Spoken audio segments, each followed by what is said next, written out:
All right, ladies and gentlemen, so we have another studio shutdown. Yes, it's 2025, and I am losing count as to how many studios have shut down at this point. We have an indie studio called Makea Games, or I hope I'm saying that right, that is apparently shut down. Now, the reason why I'm talking about this is because, one, obviously I document a lot of things that happen in the gaming industry, shutdowns, layoffs, all of it together. But number two, it's bringing the overall conversation back to what we've been talking about, which is how did these studios survive? How have they been able to survive for the amount of years that they have been out? Because once we talk about the numbers in this video, a lot of you are going to question in your mind, how the hell was that even possible? How is this studio surviving and keeping its doors open for 2 to 3 years on a video game that reached a concurrent player count of like 50 people?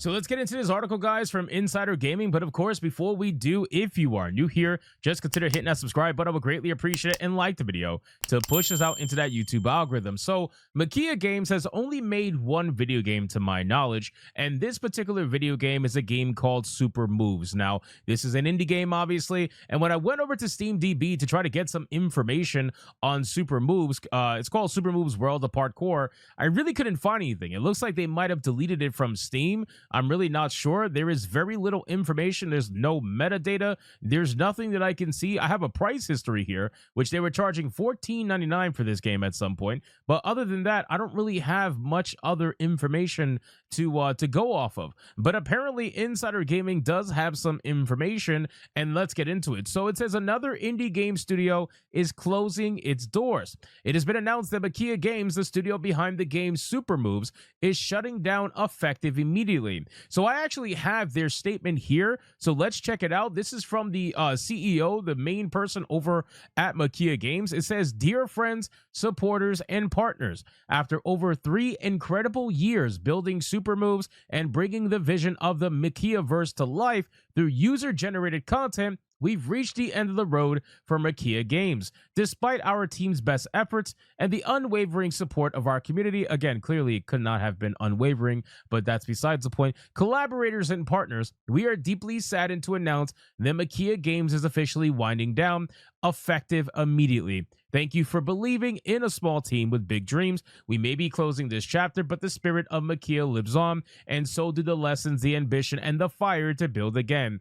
Tommy from Makea Games." Now, again, I don't know how big this team was. I gotta imagine if it's an indie team, it's not that large, right? It can't be, because otherwise, how the hell were they able to survive for 3+ years? And we're gonna find out. Again, this is 3 years of this game, Supermoves, being brought to life and put together and whatnot. If I look over at SteamDB, it released on August 28th of 2024. So this game released not that long ago. So they've been working on this game for the majority of the 3 years, and they only just released it recently for it to ultimately lead to the, to the studio's destruction. What I want to basically harp on is the fact that I find this incredible that studios like this were able to survive, had funding and everything under the sun for so long, and yet now suddenly in the year where they start pulling government funding, these studios magically shut down. All these studios have been surviving for years on end, only until recently, and now they're all suddenly just dropping one by one like flies. It's absolutely insane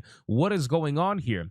But then again, Makea Games' first and only game, called Supermoves World of Parkour, launched in August of 2024. According to SteamDB, which again, I can't find any information, so they must have recently deleted this. I have no idea.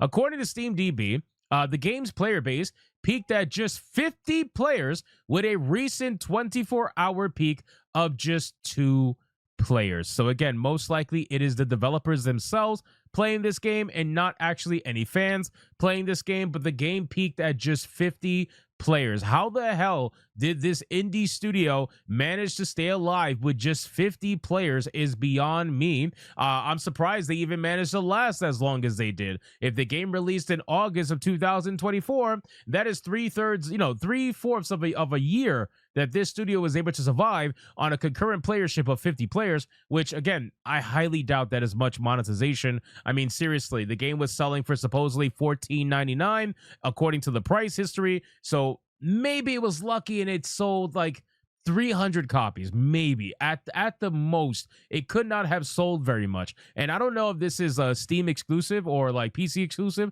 I'm really not sure. I don't think it's on consoles, but I could be wrong. But even so, I highly doubt it sold enough to really warrant its existence. And yet somehow they've been able to stay alive for as long as they have been. Now, this statement again comes from the CEO of the studio, and it just goes to show that they're never going to be honest, right? They have to put this PR spin. They have to say, oh, yeah, we had unwavering support of our community, but clearly the community that was supporting them wasn't nowhere big enough, right? They were just nowhere big enough to actually survive on. And it's sad because we see video games like Schedule 1, for example. When you look at video games like Schedule 1 that are giving people what they want, it's very clear that people are willing to support indie games, right? This is not something that is inherently, oh, people just don't want to play indie games. That's not true at all. Indie games can be massively successful. I don't think they're all going to be as successful as this. This is just one of those rare off moments, but you could definitely get 100,000, 200,000 concurrent playership as long as you do the right thing and you have a video game that people find addictive, fun, and everything under the sun.